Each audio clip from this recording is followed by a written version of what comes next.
5, 4, 3, 2, 1. We are live. Coming to you live at Lichtman Live. Say what's up to the people, Dad. This is a very important Lichtman Live. Things are happening so fast that they can make your head spin, but they have momentous import for every single American. More important than previous Lichtman Lives, this one is? Hard to evaluate. Just as I think important. they've all been important, but this one is extremely important because it directly affects every one of our lives.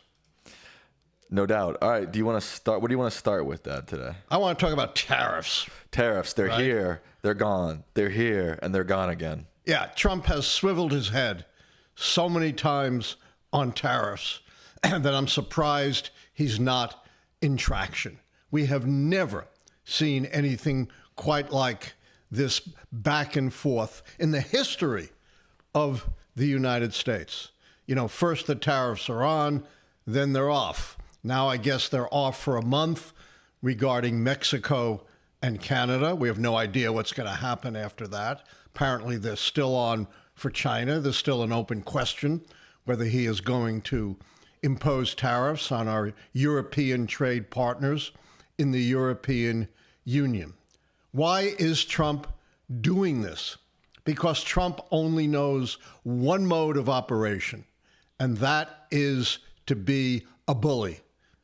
You know, he's bullied his domestic political opponents. Now he thinks he can bully our trade partners all around the world. And the result is a disaster for the American economy. You know, Trump supposedly was elected to fix the economy. Instead, everything he has done so far has done nothing but trash the American economy, as I said, to the detriment of every single person residing in the United States. The stock market is tanking. You know, Trump loves to talk about the stock market when it's going up. But now that the stock market is crashing, what has he said about it? I'm not sure. Nothing. Oh, he said something about it today. I'm sure he blamed it on Biden No, or he blamed Obama. it. I think he blamed it on globalists. Whatever. Yeah. Anything but him. Trump, since he was found to have violated the Fair Housing Act by discriminating against minorities in his real estate company in New York, Trump has never taken responsibility for anything. It is always someone else's fault. You know, Harry Truman was famous for saying about the presidency, the buck stops here. Well, for Trump, the buck, or the declining buck, stops anywhere but in the Oval Office when Trump is the occupant. Stock market is crashing. The NASDAQ is very close to being in correction range. Consumer confidence has plunged more than it has in about 4 years. Businesses are laying off employees. Businesses are postponing their critical investments. And by the way, this doesn't even take into account the lives that Elon Musk has ruined by firing federal employees. And by the way, quite a number of them have already applied for unemployment compensation. So forget about the savings supposedly you get from firing them. Not only are they not paying taxes, not spending money, they're now draining the Treasury through taking unemployment compensation. Not even to mention the huge amount of tax money that's going to be lost by gutting the IRS. But look at the big picture of the American economy. What businesses hate the most, Sam, is uncertainty. That makes it impossible for them to plan their investments, their hiring, their employment policies. But don't take my word for it. Economists, independent voices are virtually unanimous in talking about the disastrous effects that Trump's uncertainty on tariffs is having on the American economy and indeed on the worldwide economy. You know, ever since Calvin Coolidge was president, Republicans and conservatives have claimed to be the champion of free markets, free enterprise. Let the magic of the markets work, independent of government interference. And yet, certainly, right at the top of government interference is the imposition of tariffs, which clogs the entire worldwide economy, produces trade wars. We saw this in the most disastrous tariffs in the history of the country, and you know what those were, Sam. Yes, Smoot-Hawley. Right in the middle of the Great Depression, which made the Depression worse and lengthened the Depression. There was certainly little to be gained by any new imposition of tariffs, and certainly a lot to be lost, but we've already lost a lot because of the uncertainty. Look at what Eswar Prasad said, and professor of economics at Cornell University, that what Trump has done, quote, creates an enormous amount of uncertainty for multinational companies that sell products worldwide, that import from the rest of the world, that run these complex supply chains through multiple countries. The uncertainty is going to be very unsettling for business, and it will hurt business investment. Plus, you clog up these supply chains. What does that do to prices, Sam? Whoop, whoop, whoop, whoop. Yep. Here's another authority. The chief of the European Central Bank said just the threat of these tariff increases and potential retaliations are putting a brake on investment, on consumption decisions, on employment, on hiring, and on all the rest of it. In other words, they're reverberating in a negative way throughout the American and the worldwide economy. Here's trade lawyer from the prestigious law firm of Foley and Gardner. Business are baffled, he said. I've talked to multiple companies that are saying, quote, we're not moving forward with any investment. We need this to be settled. Businesses don't know if they're playing Monopoly or tic-tac-toe. John Golliver, president of the New England Canada Business Council, said, right now, tariffs are putting everybody off balance because of their unpredictability and uncertainty. One last point. Whoops, I lost it. I'll see if I can find it again. Yeah, this is Mark Zandi, the chief economist at Moody's Analytics, one of the most important organizations that tracks the economy. He said, quote, I feel like the economy is gagging on the uncertainty. And the longer the uncertainty hangs around, the more likely the economy is going to start choking. So it's not just these immediate effects that we're seeing. As this leading authority on the economy points out, the long-term effects are incredibly negative. You know, Trump is operating the way he always does as a bully. He thinks somehow he can bully other nations and get all, I don't know what concessions he's expecting, but get all kinds of concessions from them and show what a powerful, forceful leader he is. It's all backfiring. It's backfiring in the short term, and as all of these authorities indicate, don't take my word for it, it is going to backfire for our economy in the long term as well. It may make Trump feel good, but it's going to make all of the rest of us feel a lot worse about our economy. And the polls are showing this. The latest poll shows that Trump's approval rating has tanked down to 44% with 51% disapproval. That's almost unheard of for an American president in this supposed honeymoon period shortly after the election. In fact, his approval rating is lower than any post-war American president except Himself during his first term. And his ratings on the economy, he campaigned on fixing the economy. He said on day one, prices are going to start to go down. We're going to have a new golden age of the economy. And voters already have soured on that. An overwhelming majority of voters are unhappy with his approach to the economy.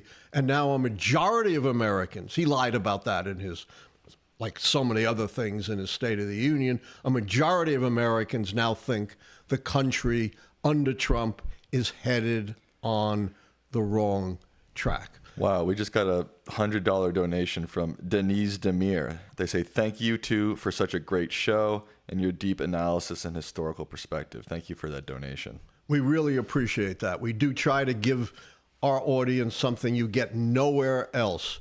Not a lot of partisan palaver, not a lot of, blather, but deep analysis of the current situation and putting it uniquely into a historical perspective. This isn't one of those shows where you get, kind of these meaningless partisan shouting at one another to no end. And we also try as best we can in as much depth to answer your questions. We also have a show update. I know we did a poll saying what time should we do, but now that we don't have to do 9 p.m. for us, it's just easier. So the show is actually going to be at 7 p.m. Eastern now.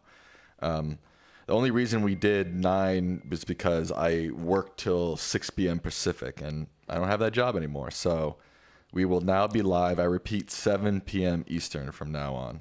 Are you going to tell anyone why you don't have your job anymore, or do you want to keep that private? I'm going to keep that private. Fair enough. Now, there's something else that's really big on my mind. Go for it. That is going to, again, have a devastating effect on the American people. Donald Trump has issued an executive order saying he is going to abolish the Department of Education. Number one, and again, I'm not a lawyer, but I follow these things closely.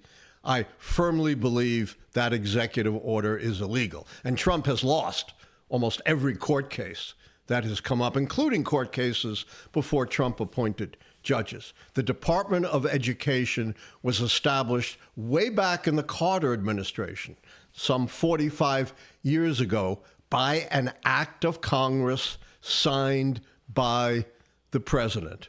The president is constitutionally required to do what when it comes to the law, Sam? Follow it? Faithfully execute the laws of the land. He can't unilaterally override an act of Congress. But leave that aside for a moment. This is going to have a disastrous effect on American education. The Department of Education is responsible for student loans, work-study programs, student grants.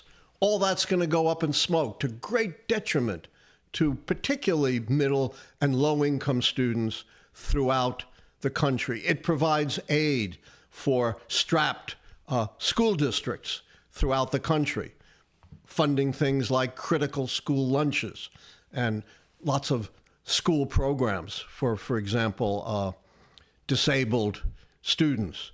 It provides research, vital research, to improving education and improving academic research.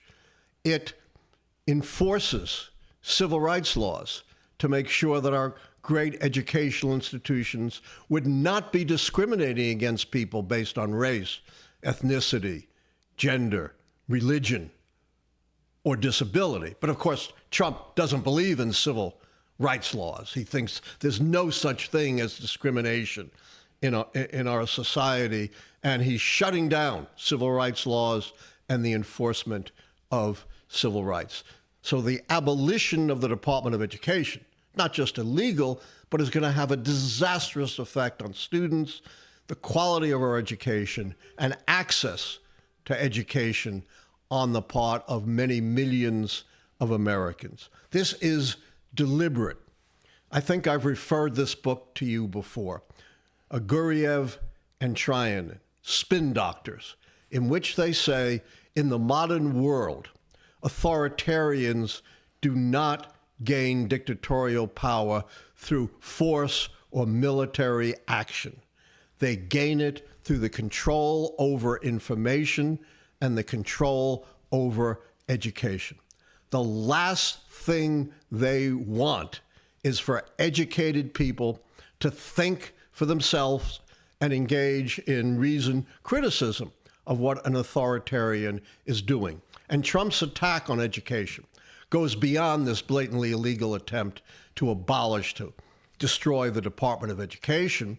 In many other ways, he's attacked education. He's illegally frozen critical grants for research to our colleges and universities. He has also said that if students engage in illegal protests, he is going to strangle colleges and universities by cutting off federal aid. This is misguided in so many ways. First of all, colleges and universities don't control student protests, right? They don't organize the protests. Students organize them by themselves. They're not part of the official policies of colleges and universities. Secondly, we want to encourage, not discourage, free speech on the part of students to engage in protests. Trump claims to be the champion of free speech, but in this and so many other ways, he is destroying free speech in America. The only speech that Trump thinks should be sanctioned is speech consistent with his politics and his conservative orthodoxy. Thirdly, who is to say what is an quote unquote illegal protest? Trump himself could declare any protest illegal and cut off aid to colleges and universities, or his cronies in the Department of Justice could declare any protest critical of him, his administration, or his policies as illegal, and use that as a pretext for nuclear weapons stockpile, or abolishing the Safety Advisory Board for the Federal Aviation Administration, or slashing Internal Revenue Service employees. Trump knows you can't undo that damage very easily by going through the courts, presuming even when it gets to the Supreme Court, he's going to lose. All right, we lost the stream. Sorry, Dad. 1 second.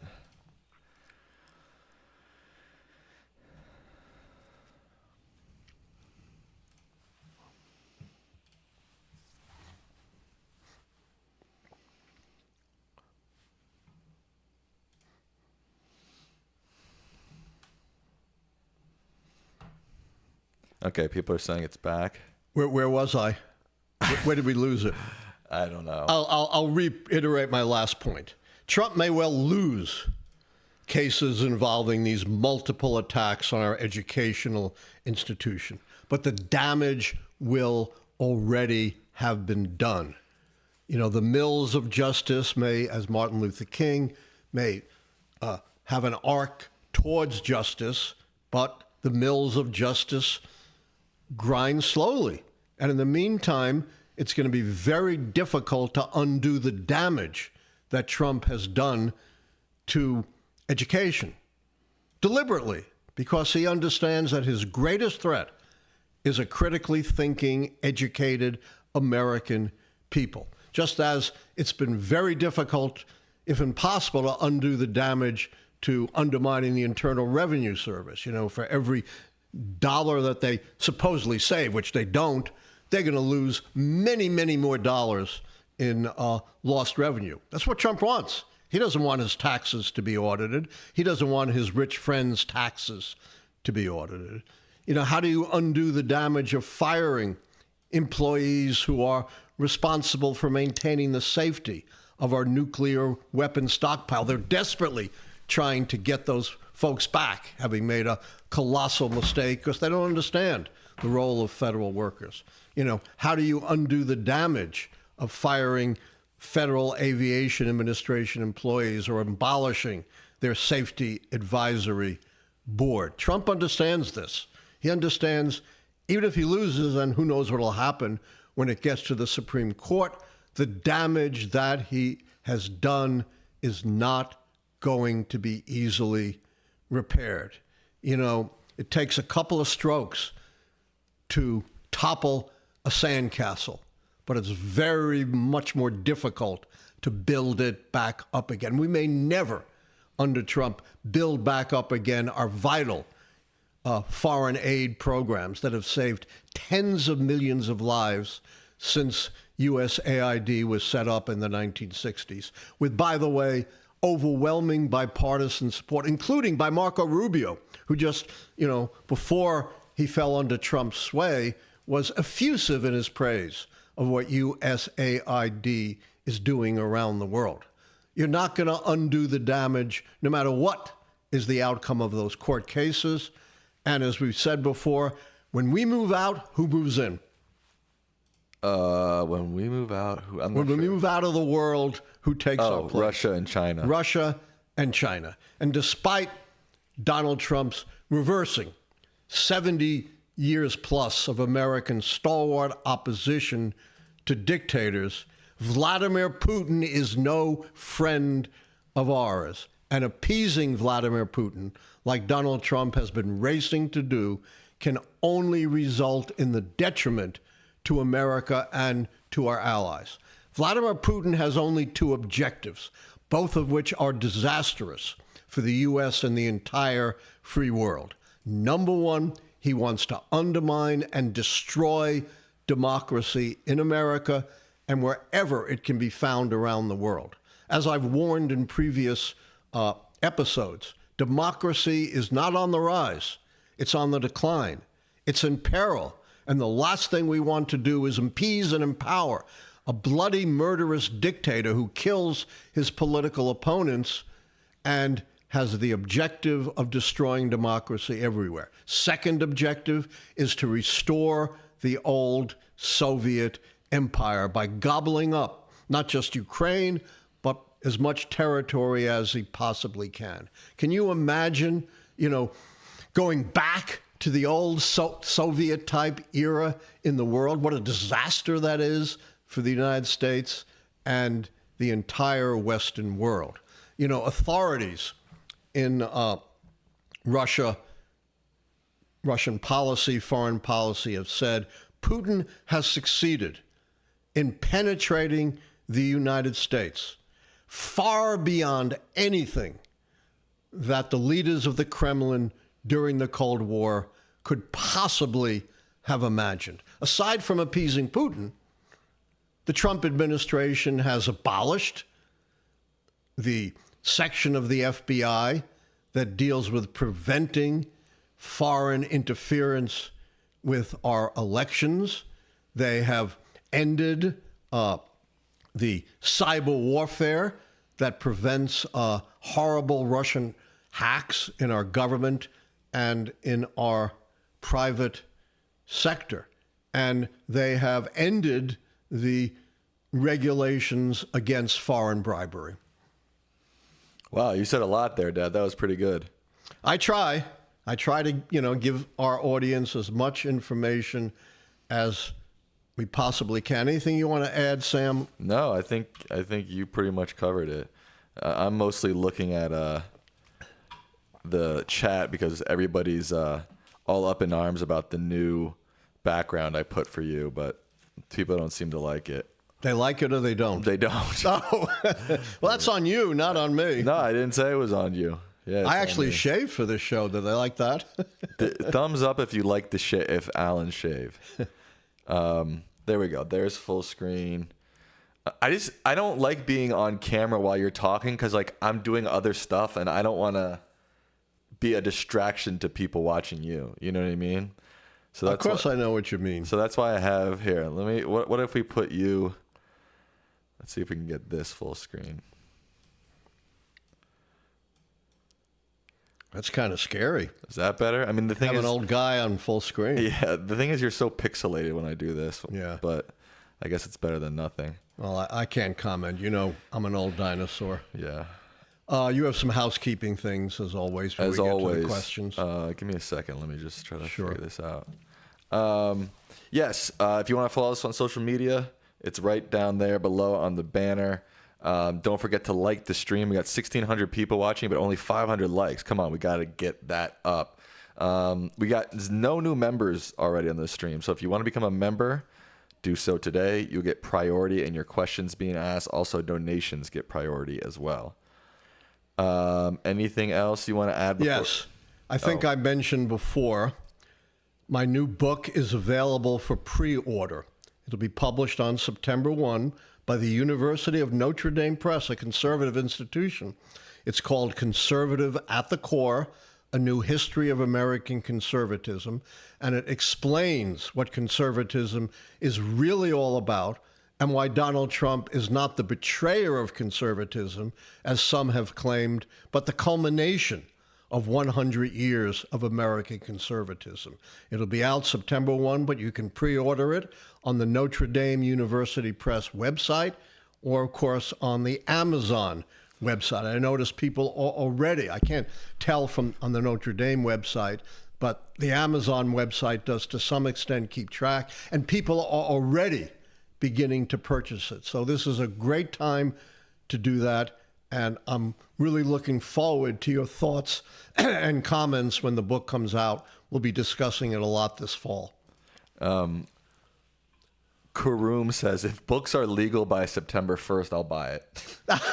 That's a good one, Karoom. That's a very good one. People are also liking... people saying the audio is cutting out. If the audio is cutting out, just refresh the stream on your end and it should be good. I just did a boo-boo and forgot to plug in the Ethernet before the stream. And Samuel, no boo-boos. Well, too late for that. You might get fired. Trump might go after you. Yikes. All right. You ready to get to some questions? I'm always ready. Okay. And our questions are always great. Always great. Our first question is from Diego Yanes Holtz, who donated $20. They say, what do you think of Karl Popper's horseshoe theory? The political spectrum is in the form of a U. Trump is doing the tariffs on purpose to create economic instability, which is the worst thing to do in the economy. Couldn't agree more with that. Karl Popper is a great late philosopher of science and politics.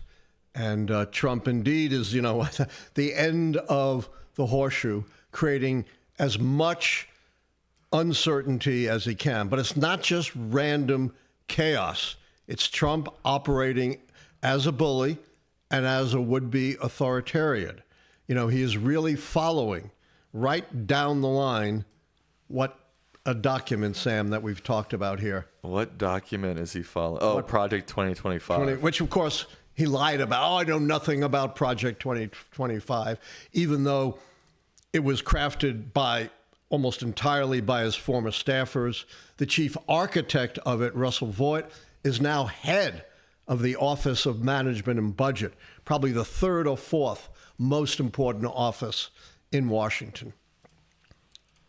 Our next question is from one of our members, Brian. They say, Professor, can a case be made that Trump's use of tariffs is illegal since they can only be used in emergencies by the executive branch and Trump is applying the tariffs excessively? Well, he's supposedly declared an economic emergency, which probably, again, I'm not a lawyer, and this may be litigated, but it probably does give him clearance to impose tariffs. Presidents have pretty broad authority when it comes to the imposition of tariffs. How about I imposition my tariff right into your kisser? Oh! That'd be pretty crazy. Never mess with me because I'm way tough. $5 donation from Professor Zombie. Nice. You know any zombie professors? I know a lot of zombie professors, let me tell you. Is Trump the inevitable result of halting Reconstruction? Of what? Halting Reconstruction. I guess he means the post-Civil War Reconstruction. And indeed, the post-Civil War Reconstruction was very important in the following sense. It resulted in 3 of the most important amendments in the history of the country. The 13th Amendment, which one might say actually slightly precedes Reconstruction, that ended slavery. The Emancipation Proclamation was an executive order. It only abolished slavery in territory held by the Confederates and obviously did not have the force of a constitutional amendment like the 13th Amendment did. Then, of course, there's the 14th Amendment, establishing a whole series of rights, including due process of law, equal protection under the law, and by the way, citizenship for those born in the United States. And then there was the 15th Amendment prohibiting states from denying the right to vote on the basis of race, color, or condition of previous servitude. Unfortunately, though, although Reconstruction did briefly empower African Americans in the South, former slaves, to vote and have basic rights, Reconstruction ended by the mid to late 1870s, and Southern governments were taken over by white supremacists who proceeded to snuff out black voting, snuff out black rights, and impose a comprehensive system of racial discrimination in virtually every area of life known as Jim Crow. So yes, a lot of evils have resulted from the collapse of Reconstruction. What are your thoughts on the Al Green censure and the 10 Democrats that broke ranks to join Republicans? I think all 10 need to see a primary challenge in 2026. What are your thoughts? I think it's shameful that, the 10 Democrats should have joined with Republicans. I'm not, I haven't looked at them individually, but certainly a primary challenge is a possibility, although I'm not advocating that. And by the way, Lauren Boebert and Marjorie Taylor Greene were equally disruptive, during the Biden speeches. And what happened to them, Sam? Nothing. So, again, this is totally hypocritical, totally disingenuous. I know Al Green real well. He is a principled guy, but I don't support what he did. But certainly, Republicans have gone way over the top, and Democrats should not have enabled that. This is one of our Discord questions. This is from Noodlewerfer. I hope check the link tree. The Discord link should be there if you want to join the Discord. The question is, during President Zelensky's meeting in the Oval Office, we saw a pretty shocking display as Donald Trump and J.D. Vance openly berated Zelensky and were clearly hostile to him, all while live on television. Can you think of any comparable event in American history, and if so, what was the outcome? I can't really think of such blatant appeasement of a dictator and such blatant attack on a Democrat. He's not a dictator, Zelensky. He's democratically elected. They haven't held elections, which is broadly supported even by his political opponents during the war. And his approval rating is not 4%. Trump made that up like so much else out of whole cloth. His approval rating is 57%.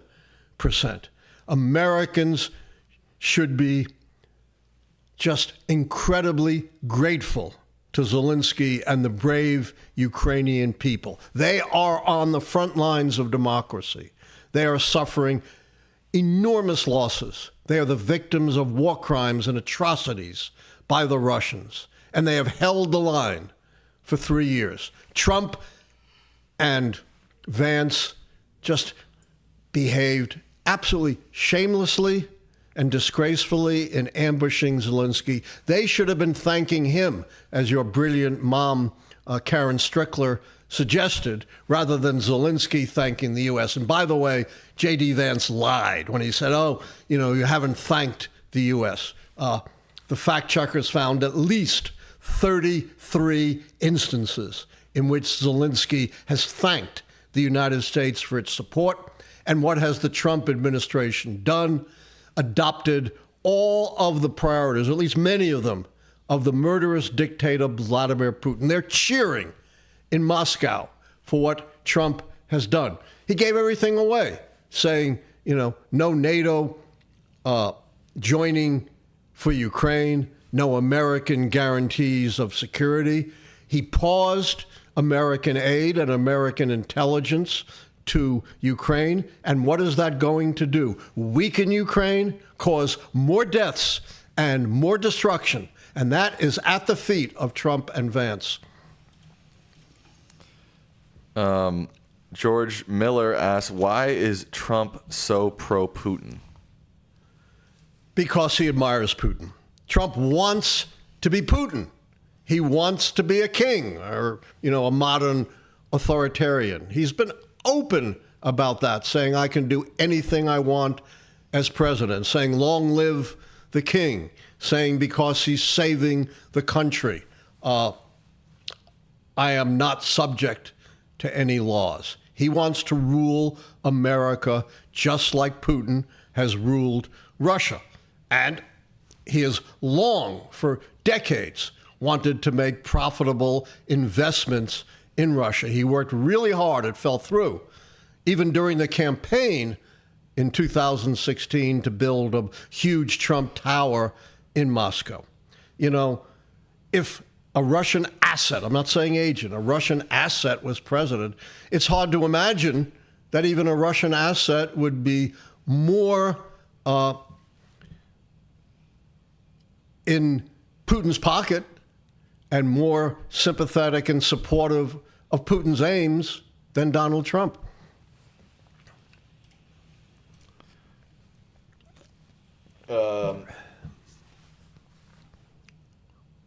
Dad, try to look into the camera when you're speaking. Oh, okay. It looks strange when you're not. All right. I don't want to look strange. I look strange enough.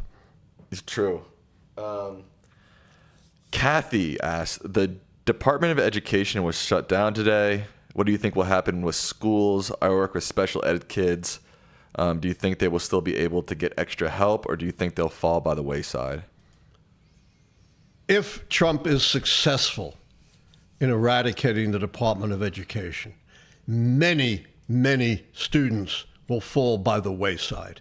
Disabled students, students from marginalized groups like Native Americans, students dependent upon student loans, grants, and work-study programs. It would be a disaster for those seeking higher education in America, which is exactly what Trump wants. This is very deliberate. He wants to kill off independent higher education. The only education he believes in is education that supports his orthodoxy, even though his orthodoxy runs absolutely contrary to the overwhelming consensus of modern American scholarship, independent scholarship. Elon is urging Trump to pardon Derek Chauvin, the man who killed George Floyd. Is Elon just trying to torpedo Trump's trust with the public? Why do you think he's doing this? I think also Ben Shapiro also said, who's a political commentator, said that Trump should pardon Derek Chauvin. Yeah, it's an absolute, travesty if Trump was to pardon this person convicted of brutally killing George Floyd, who was in a helpless position. But again, Donald Trump does not believe that there's any discrimination against black people. He doesn't believe that white policemen can do anything wrong. He was strongly opposed and has been to the protests that followed the killing of George Floyd and the Black Lives Matter movement. And he's pardoned others, convicted of very, very serious capital crimes. SCOTUS made the stunning decision today to order the release of funds for U.S. aid, causing quite a setback for the Trump administration. What might this mean for future funding cases brought before SCOTUS? Is Amy Coney Barrett potentially our hope, as she is the swing vote? Could this potentially set a precedent for SCOTUS rulings in the future? Yeah, Amy Coney Barrett is the critical swing vote. It's pretty clear that the four other conservatives are not going to vote with this 5-justice majority. But it doesn't necessarily mean that those fundings are going to start flowing. What we have seen so far, while Trump has not openly said, I'm not going to follow a court order, he has, in effect, stiffed the court by not following through. And that is consistent with Trump's 50-plus year history as a businessman and as a politician. Who does he stiff, Sam? Everybody. Everybody. Even small business people who he's driven out of business because he stiffed them. And now his practice is to stiff the courts. And I wouldn't read too much into this decision. It's certainly a very positive thing that 5 justices, including 2 conservatives, Chief Justice Roberts and Justice Barrett, have stood up for the rule of law, but it remains to be seen what's going to happen when other cases come forward. But this is certainly a positive sign. We have 1,800 people watching, but only 848 likes. We need to bump that up, right, Dad? Absolutely. We're working hard. Give us some likes. This is from Brady Engen. They say, what do you think the overarching goal of these spending cuts are? If not, as if Trump is a fiscal conservative, Trump is a big spender. I think he likes big government budgets because it makes him feel powerful. Yeah, there's a couple of objectives here. One is to undermine programs that he doesn't like aid to education or enforcement of the Internal Revenue Service Code or vital foreign aid programs. And the second objective is to clear the way for massive tax cuts that are going to blow a huge hole in the deficit, just like they did in Trump's first term. Trump came into office saying, we're going to bring down the deficit. We're going to bring it down big time. That's the way Trump talks, Never seen anything like this before. In fact, we're going to balance the budget. Instead, he blew a multi-trillion-dollar hole in the deficit because of his big tax cuts. And that's what his new round of tax cuts are going to do. And as I explained, these firings are not going to come close, not even a fraction of the hole in the deficit that his tax cuts are going to blow. Moreover, an independent analysis by an independent government watchdog has said, no way that you're going to achieve anything close to the spending cuts envisioned in the Speaker Johnson budget resolution without deeply cutting into the big ticket programs that help tens of millions of Americans, Social Security, Medicare, Medicaid, food stamps.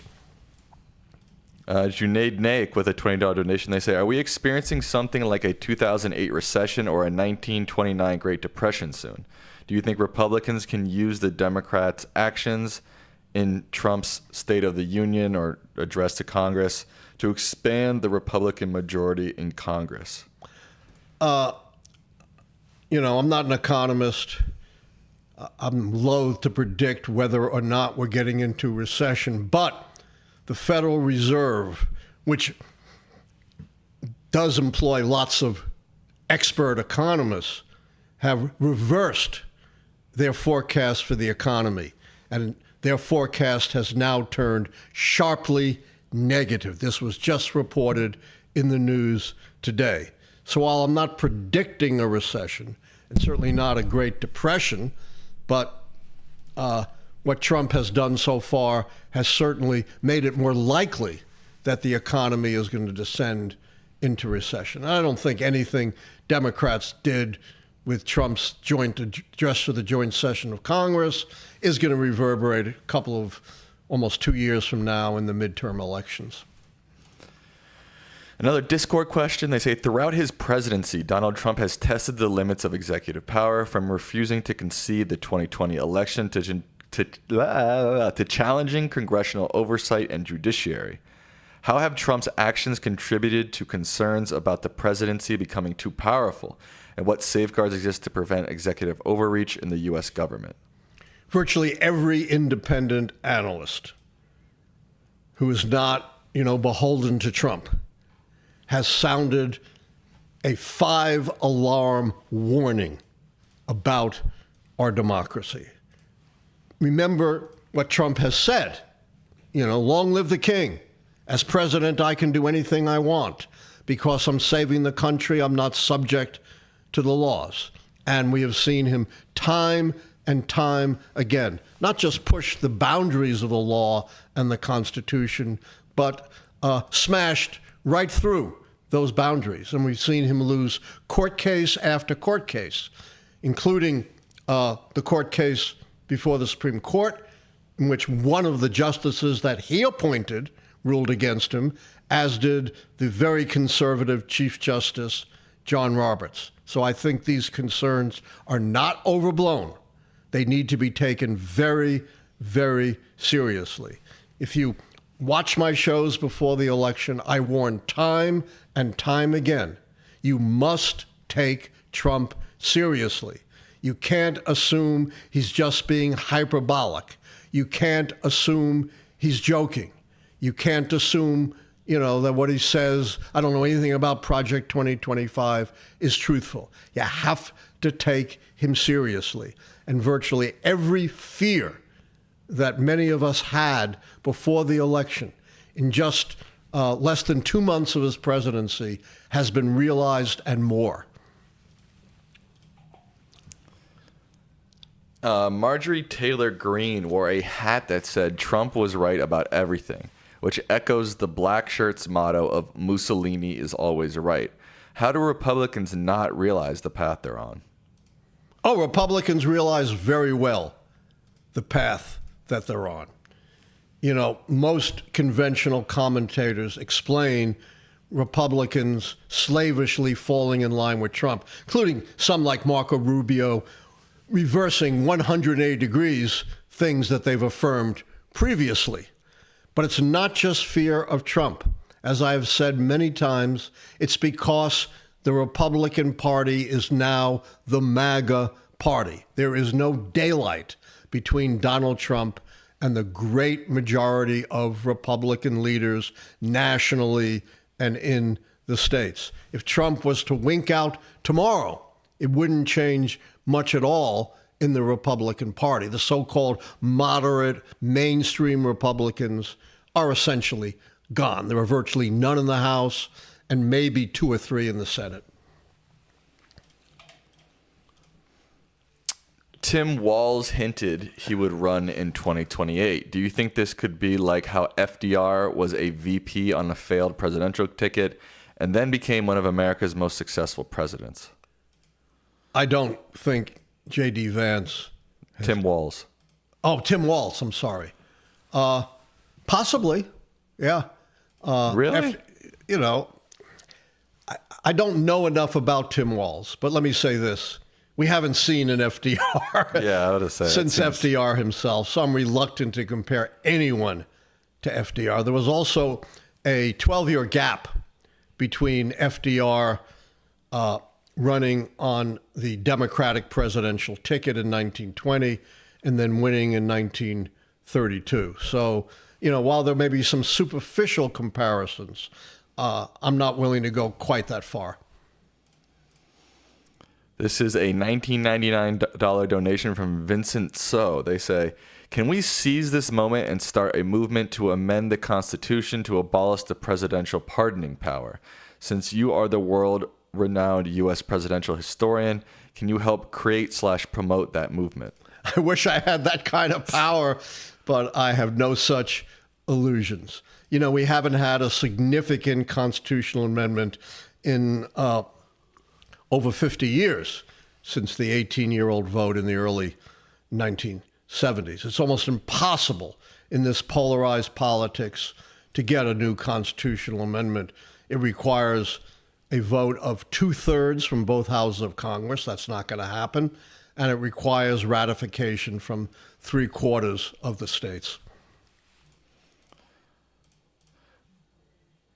Professor Lichtman, what do you make of Gavin Newsom starting a new podcast and saying his son is a Republican and a fan of Charlie Kirk and Joe Rogan? A common theme people pointed out during the election season is Trump went on every podcast leading up to the election, which is where Gen Z men primarily get their news. Yeah, I think the Democrats are way behind. And, you've heard me say this so many times. way behind the Republicans in making use of social media, where, as our audience member correctly indicates, is where a lot of young people do get their information. You know, Democrats need to develop a better message. They need to grow a spine, and they need a much better communication strategy. Maybe Governor Newsom could lead the way. Professor, the bully wants to get richer. He is crashing the stock market so that his friends and investors buy cheap stocks. What do you think about that? I'm not sure he's that shrewd.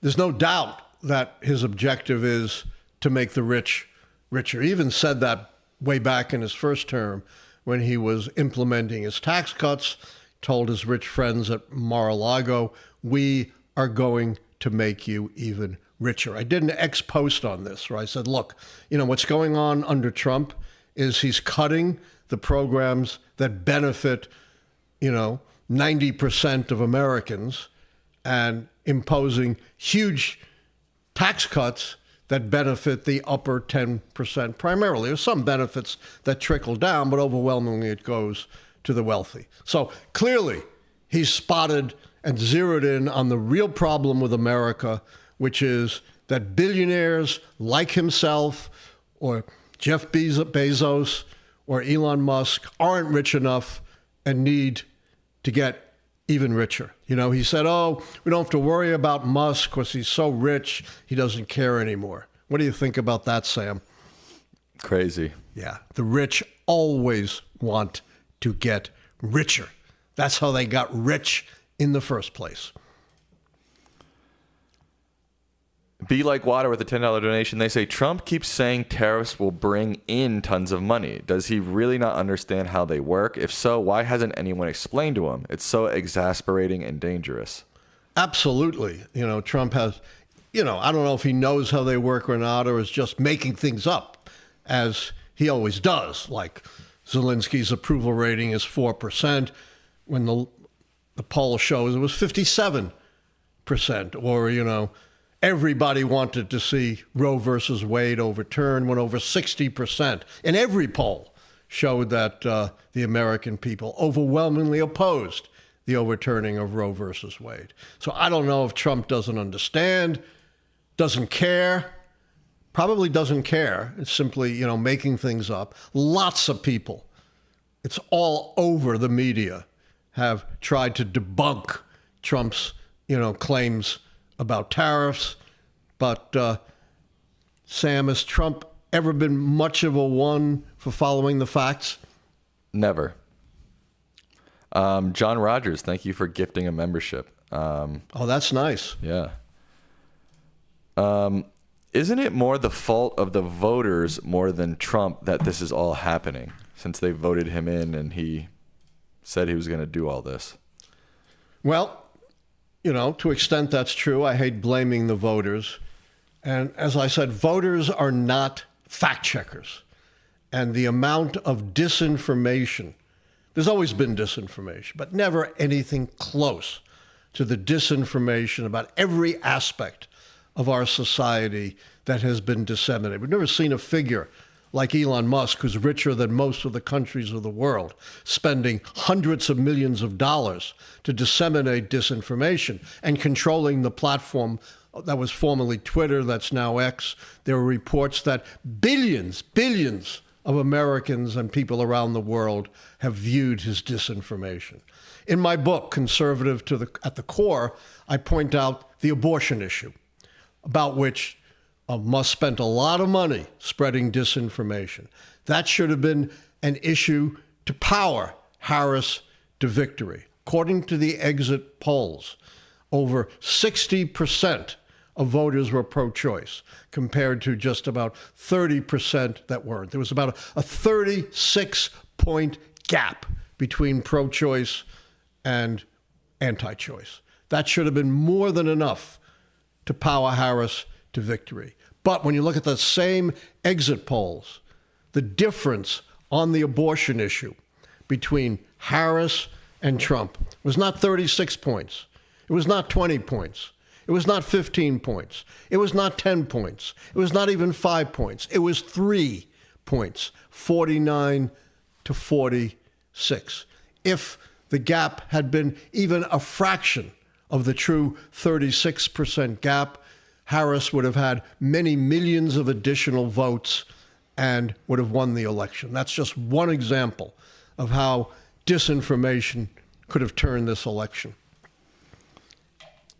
Why do you think anti-vaxxer Robert Kennedy Jr.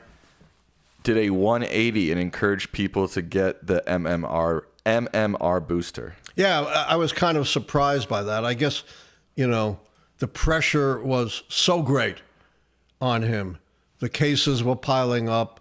There was the death of a child. We haven't had a death of a child from measles in over 20 years. But then, of course, he showed his true colors by proposing quack cures for measles, vitamin A, cod liver oil, which science shows have no curative effect for measles. So he giveth with one hand and taketh away with another hand.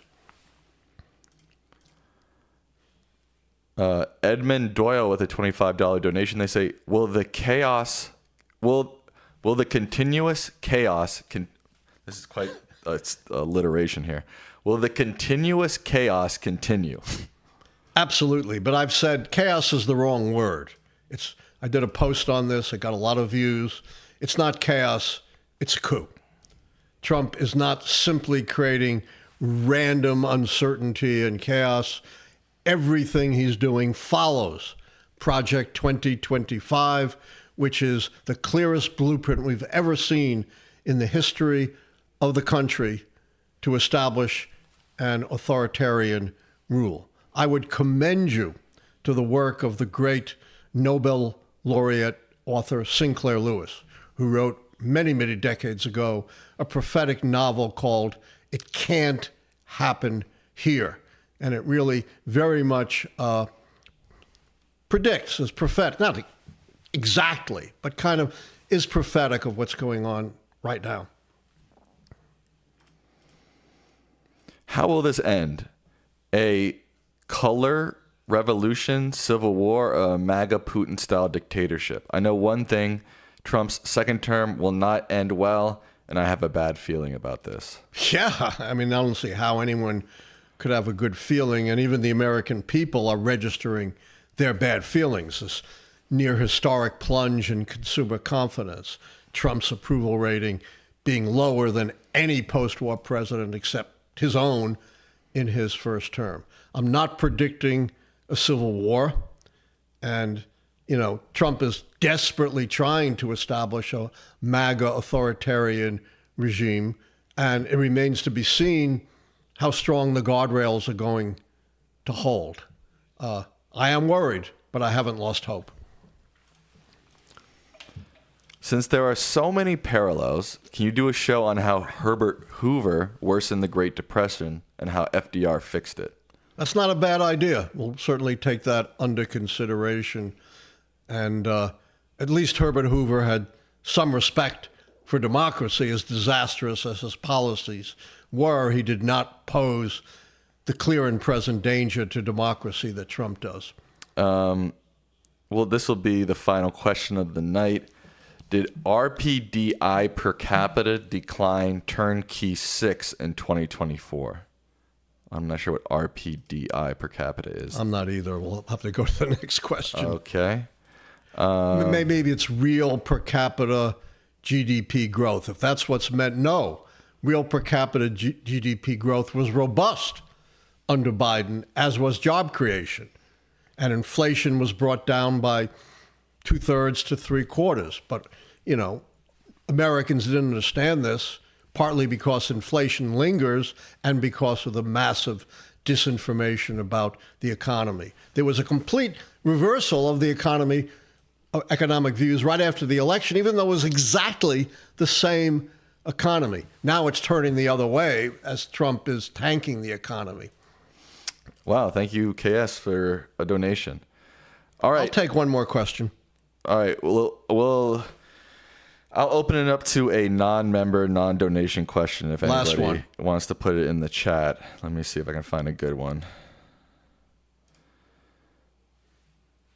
folks. If you're not, this is your chance. Better make it quick. Oh.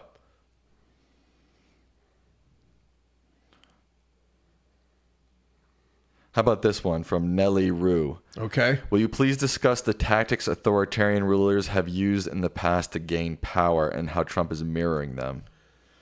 Big question. Yeah. I'll have to give it the brief answer. As I said, the book Spin Doctors explains the way modern authoritarians seize power is control over education, ideas, and information, and then assuming power beyond what is authorized in the Constitution and in the laws. That's how Vladimir Putin gained power, and he used that to snuff out his political opposition, to control the free press, to control information, and to control education. We've also seen that in Trump's model foreign ruler. Who is that?